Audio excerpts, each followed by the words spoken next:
Les ministres des Affaires étrangères du G7 réunis mardi en Toscane ne se sont pas accordés sur des sanctions supplémentaires contre des responsables syriens ou éventuellement russes après l'attaque chimique imputée à Bachar el-Assad. Le G7 a cependant réaffirmé son appui aux sanctions déjà en place.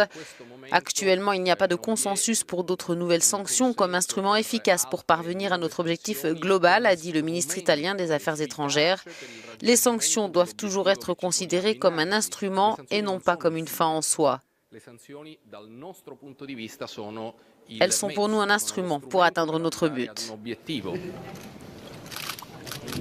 Les participants à la réunion du G7, élargie tôt dans la matinée à la Turquie et à plusieurs pays arabes, le Qatar, la Jordanie, les Émirats arabes unis et l'Arabie saoudite, ont également insisté sur le fait qu'il n'y avait selon eux pas d'avenir de la Syrie possible avec Bachar el-Assad.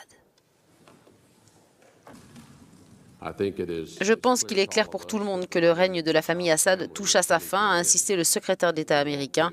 Nous voulons créer un avenir stable et sécurisé pour la Syrie. La Russie peut soit faire partie de ce futur et jouer un rôle important, soit maintenir son alliance avec ce groupe qui, nous le pensons, ne servira plus ses intérêts à long terme.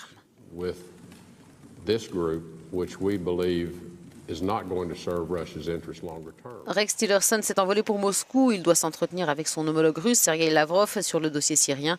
Une rencontre attendue puisqu'elle intervient alors que les relations entre Moscou et Washington sont tendues depuis les bombardements américains sur une base militaire aérienne syrienne la semaine dernière. Des raids qualifiés d'actes d'agression par la Russie.